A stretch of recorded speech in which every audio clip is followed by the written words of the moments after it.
Well guys, it's finally here. The 12 Days of Christmas has come to a close, and I can't help but reminisce about all the videos we posted this holiday season, like Extreme Cheapskates, Undercover Boss.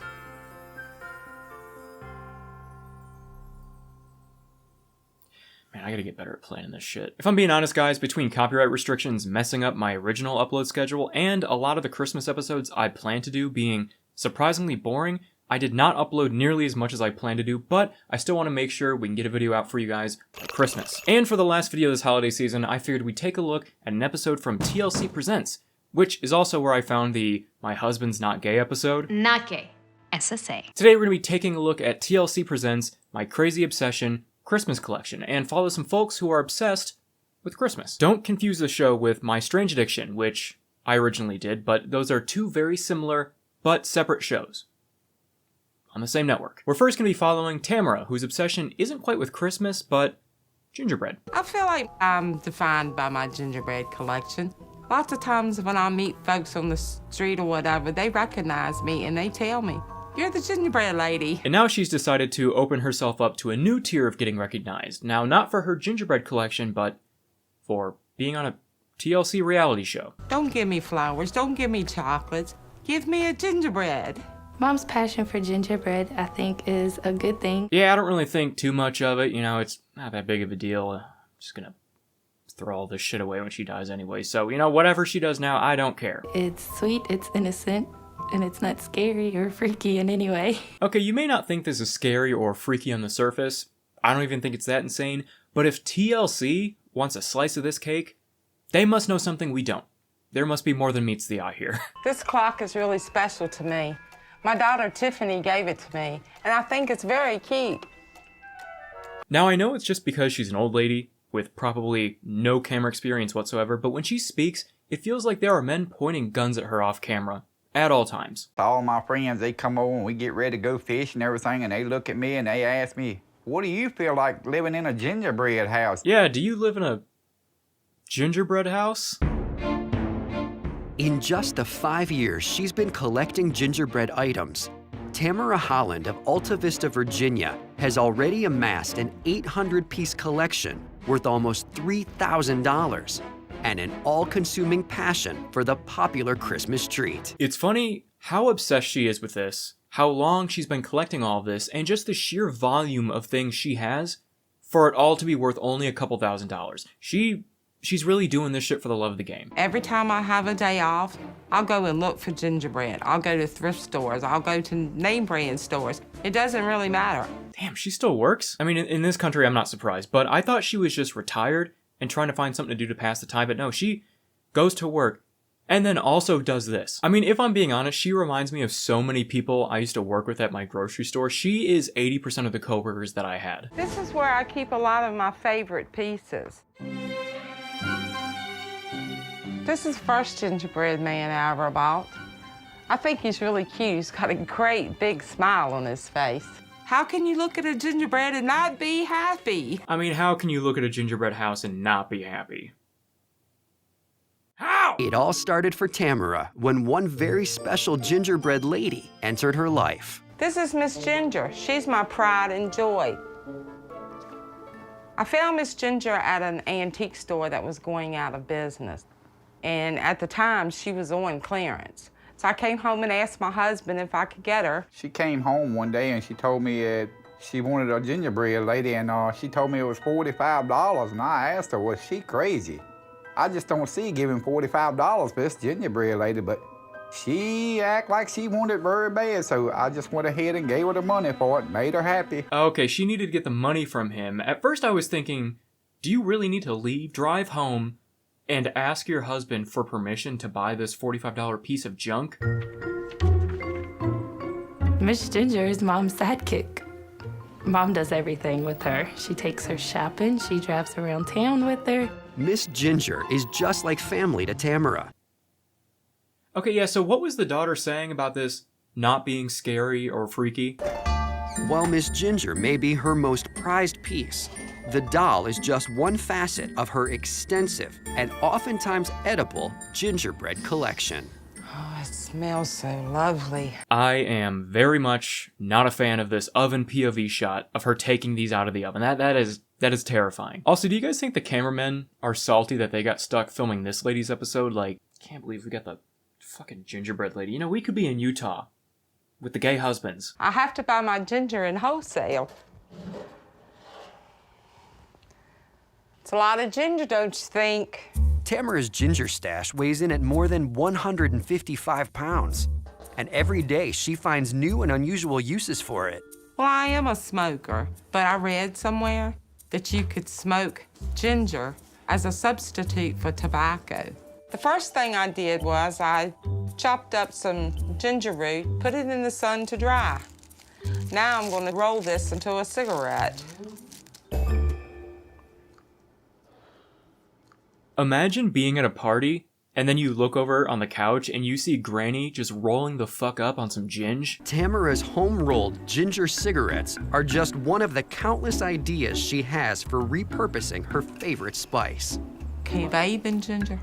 Would it be like, you know, some people use lilac or chamomile or something like that. I'm wondering if the ginger would have a soothing, relaxing, you know, to the scent, if it would be like aromatherapy. You know, there's just so many things you can do with ginger, and I'm trying to get my money's worth out of that barrel in the kitchen. So last year when I had COVID, I made a special medicine that I like to call Gingervectin.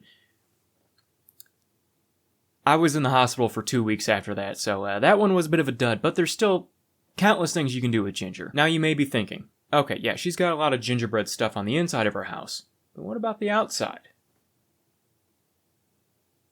You weren't thinking that, okay. Well, she definitely was. Because even though she's got all of her collection and that doll that is slowly replacing the need for her husband's cold touch, she wants to do some exterior work as well. How is she going to do that? Well,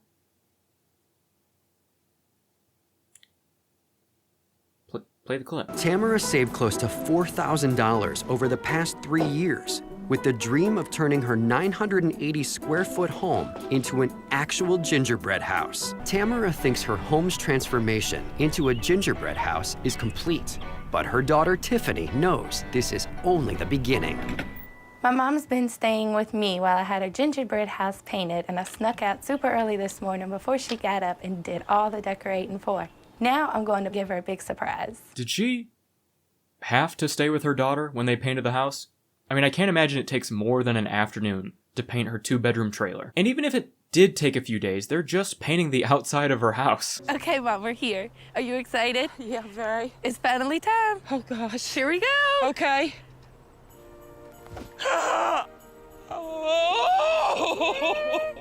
If you showed me her reaction to this out of context, I would just assume someone had murdered her family right in front of her. I'd be more than happy to put it up at my house to carry on the legacy. I never dreamed that she would consider carrying on. You know what? I've got to give the daughter some credit here because she is very supportive of this odd obsession her mother has, especially her saying she's happy to take it over when it's passed down to her because, God, what a chore. But Tamara's dream won't be complete until she has final approval from her favorite gingerbread lady. Oh, and look at this, Miss Ginger. This is what Tiffany made for us. Isn't it gorgeous? Couldn't you just grab a candy cane and just start eating away? I know her husband dreams of burning that fucking thing in a hot, hot fire. You gotta keep the wife happy. You know, I bet her whole family wants to give that thing the Halloween Ends Michael Myers treatment, parading it through town on the top of a car before throwing it into an industrial grinder. So now our next obsessionist is Harold and his wife Chris, who are obsessed with Santa. At the heart of the Eisenbergers' Santa obsession is a 3,000-piece collection that from November to January occupies nearly every inch of their 680-square-foot home. There are Santas in every room in the house. Having all the Santas on the table and on the couch and on the floors, it's a lot. Okay, I'm starting to think this is just TLC Presents Lead Poisoning Manifested in Old Age Christmas edition. And while Tamara's gingerbread obsession was an around-the-clock, everyday thing, these guys really only indulge from November to January, which, if they go this hard when they do, what the hell are they doing for the rest of the year? What are they talking about? Their massive collection started 15 years ago and is worth close to $3,500. So far, the consistent factor this episode is the obsessors collect all of these things for years and years, specifically 15 for these guys, and they put all of this energy into it just to have accumulated a few $1,000s worth of stuff, which isn't nothing. But if you collect something for 15 years and that's all you have, you did not win the obsession lottery. Their Santa stockpile includes 50 different versions of Kris Kringle, ranging from banners and toys to ceramic bells and vintage animated dolls. I swear to God, if out of all of this, there isn't one Rankin Bass Santa decoration, then it is all for nothing. See, even I have one, and I barely have any Christmas decorations, aside from the Christmas tree in my living room and this fire hazard I've been sitting in front of for the last few videos. What shocks people the most about our collection is the different types we have. Some people try to say, well, you don't have a plate, and I'll show them. Well, you don't have a toothbrush, and I show them a toothbrush. If they make it, we'll eventually find it. They ask if we got Santa plates, and we got them. Santa toothbrush, got them. And, oh, my favorite thing, I'll go grab it. It's in my nightstand. Chris and Harold are meticulous about where each Santa is placed, spending 3 weeks erecting their holiday display. Since they can remember, CJ and Amber have known both of their parents have shared this obsession. But there was a time when it was only their father, Harold, who was fixated on all things Kris Kringle. See, now that's interesting, because I, up until now, have kind of hypothesized that maybe it was the wife that was really into this and sort of picked her husband out on account of the fact that he kind of looked like Santa. Santa pre-Rogaine, but nonetheless the closest thing she could find in her town to Santa. This is a photo of me when I was about 2 or 3 years old. I am sitting on Santa's lap. I think what the picture means to me is it says on it, I still believe. And I think that may be why our collection is how big it is, because I still believe in Santa. So most of the time in TLC shows, specifically Extreme Cheapskates, it's always apparent that the spouse marries into this madness and aren't very thrilled about it, but this show we've seen probably the most supportive spouses on this network. I mean, the first one that we saw was kind of more of like a happy wife, happy life. I wish I was fucking dead. But this second one is just as, if not more obsessed than her husband at this point. We get each individual Santa out and we will snap different sides of the Santa so we know what we have. I don't like that one. No, but it went away. Take another one, you're too close. Okay. It didn't flash. I love it when old people are so used to how cameras used to need flash all the time, so now whenever a camera doesn't flash, they just cannot fathom the idea that a picture has been taken. And while Harold's system seems to make sense, it's the one part of the compulsion with which Chris does not approve. If you say we need more salt and pepper shakers, then we should be out looking, not taking pictures of... But if we're out looking and we have it, why buy it? I'm just saying this is dumb. It's not dumb. What happens if we get robbed? Imagine the disappointment of any burglar that tries to rip these guys off when they break in, and then they just take one look around. Although I know that John from It Takes a Thief would have a fucking field day in this house. This Christmas, after nearly 2 decades of collecting, the Eisenbergers have decided it's time to fulfill one of their ultimate Santa fantasies. I'm gonna assume that's something they have already done plenty of times. After scouring the area and conducting over 40 phone interviews with Santas from all over the state, the Eisenbergers invited their top 3 choices to their home for auditions. Thank you for coming to the audition. And I just want to ask you a few questions, maybe run through some things with you. Okay. First of all, would you mind if I touched your beard, like run my hands through it? You can touch it any way you like. Oh, that's so, wow. You know, when they were talking about bringing these Santas in for auditions and talking about their whole Santa fantasy, I was gonna make a cuck joke, But dude is literally sitting in the cuck chair right now. They just manifested this right in front of me. Oh, I thought I was obsessed with Santa Claus. I mean, my wife yells at me whenever I take out Santa Claus stuff before Thanksgiving. So these guys definitely take the cake on that. Already know this dude is not making it to the finalists. He sounds like he's 28 years old. That is definitely not what Chris is looking for. Oh, I like that beard. And the hair? Yes, it's all it is all me. Oh, jolly belly. She's gonna play with Santa. She might end up on the naughty list. Okay, so I thought maybe I was reaching a bit with all the weird Santa fetish stuff, but I'm starting to think not. She's gonna be thinking about this afternoon for a long time. I'm still not even sure what they were hiring a Santa for in the first place. And the following day, a local photographer comes over to shoot the Eisenbergers' ultimate holiday card. This is my living room. As you can see, we are really obsessed with Santas. I can see. I think that it is very interesting. I think that there has a lot of character. It's definitely really cool. I mean, I think it is a lot of years of work. It's definitely, I definitely know why you guys are here now. Oh, fantastic. I love it. Okay, everybody's smiling. CJ, give me a nice big smile. No fake smile, CJ. Yes, that's perfect. That's great. You too, Amber. All right. I think I'm gonna like this one. I think so too. All right, one more. And I think we got it. Oh yeah, he is definitely not happy that Gary is back in their house. Well, while that went in a lot of different directions, I think it's safe to say happy ending.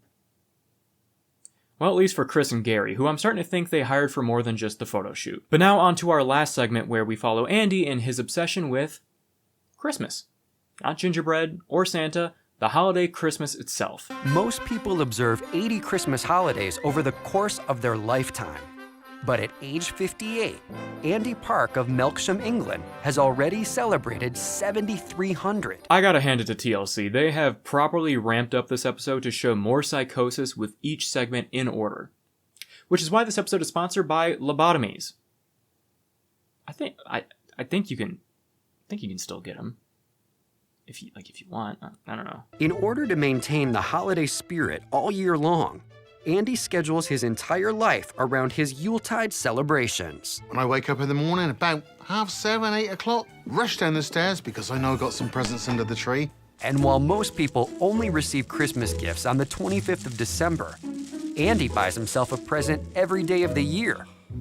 Over the past 20 years, he's unwrapped nearly 8,000 presents. I just love Christmas. I love being able to pour myself a nice Christmas drink, which, you can drink as much as you want on Christmas.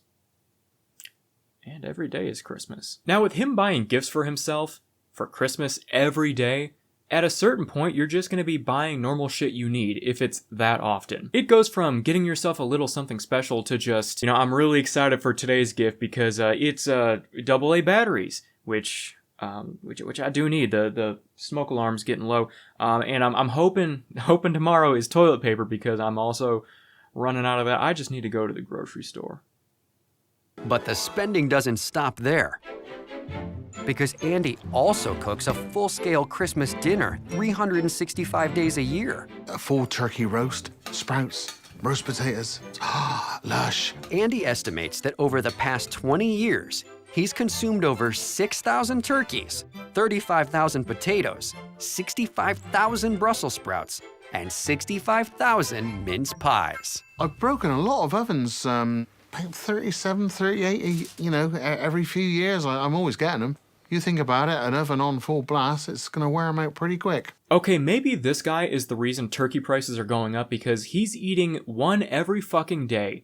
No wonder that lady had to resort to breeding turkeys on that Extreme Cheapskate episode. I am going to make a turkey out of chicken. We'll sew together some pieces. Sew them together? I'm going to sew them together and make a big turkey. No. A turkey. Andy has spent nearly $325,000 on decorations, food, presents, and electricity to power his lights. Damn, with all that money, he could buy Tamara's gingerbread collection nearly 150 times over. I don't think my dad worries financially. even though he should, because he could be putting the money away for something that's more realistic. I don't know what this man did to be so financially free that he can afford all of this shit throughout the year, and also seemingly just be unemployed and do nothing all day. For Andy, celebrating Christmas every day began 20 years ago as a way to cheer himself up.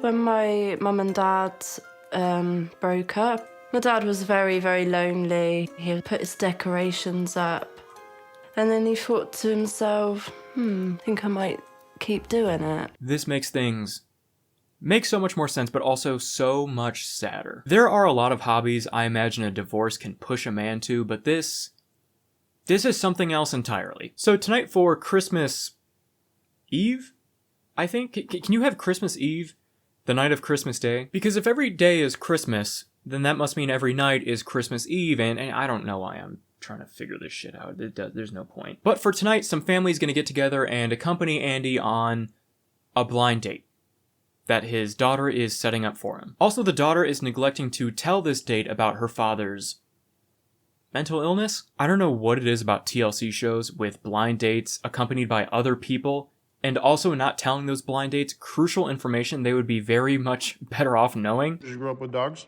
Kind of, yeah. What kind? A wiener dog. That's a very appropriate one. That's the kind of dog you should get, Tom. I have met a woman, and I'm setting up a blind date for my dad, and I haven't told her anything about his Christmas addiction. Let's hope it goes all right. His daughter is just evil, setting this whole thing up and then cracking that devious smile. If you're having Christmas every day, surely that's getting boring, isn't it? No, I'm quite happy with the way things are. I get up early in the morning and prepare the Christmas dinner, and lovely. Holy shit, that is the most British dude haircut I have ever seen, but not like modern British, old school British. He went into the barbershop and told the barber, "Give me the British invasion." After dinner, Andy and his guests retire to the living room and wait for his blind date to arrive. You know what, I'm starting to think that this dude just wants an excuse to drink all fucking day. Every day. Wow, hello. Come on in. Hi, nice to meet you. TLC. That's Mark. Mick Jugger here. You like all the decorations and the tree and all that sort of stuff? It's all good fun. So I'm pretty sure this is in July, which, from her point of view, best case scenario, he is a bit slow with taking the decorations down, which I've been there. I know. I've kept my Christmas tree up for a long time, or in his case, I've kept the tree down. Oh, bro! So you quite happy to come carol singing with us, or what? He wants to take me caroling. That is a big no. No. Hey, just round the street, you know. Really? Yeah. You put no. No, come on. You know Silent Night, do you? No. The daughter seems surprisingly upset about all of this, for being the one who orchestrated it in the first place. Determined to get Sue into the holiday spirit, Andy has prepared a special surprise for her. In my house it's Christmas every day. But when I think of you, dear, can only hope and pray that someone sends the only gift I wanna get this year. And that's for you to come around and spend your Christmas here.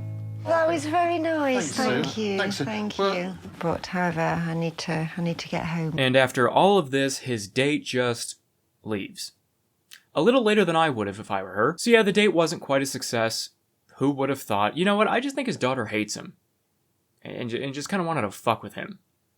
On Christmas of all days. Or Christmas Eve. Christmas Day, I don't fucking know. But regardless of that hiccup, it's not going to stop Andy from yet another self-inflicted Groundhog Christmas Day that's ahead of him. So he's got to get ready for tomorrow's Christmas feast. You know, that might be probably the worst part about all of this, is the fact that he's in a never-ending state of preparing a holiday meal. Me just bringing like the 1 or 2 dishes I do to Thanksgiving every year, that's already like enough to have mayhem in the kitchen and stress me the fuck out. I can't imagine doing a whole feast and being like, well, can't wait to do this tomorrow. Well, guys, that was TLC Presents My Crazy Christmas Obsession. I hope you guys did enjoy. I also hope you guys enjoyed the videos I was able to get pumped out. I know the whole 12 days didn't work out, Imagine that, but I'm glad we were able to get some videos out before Christmas. But if you did enjoy, as always, don't forget to like, comment, subscribe if you're new here and enjoyed. Reminder to get tickets for the YouTube happy hour if you want to see me and the gang live. Tickets are on sale in my link in the description. Merch is also still on sale, 10% off site-wide until Christmas Day. Also, I added a couple new sweaters if you want to get some wicked new colors. With all that being said, I want to thank you guys for watching. I hope you all have a very happy holidays, and I will see you after Christmas. Goodbye.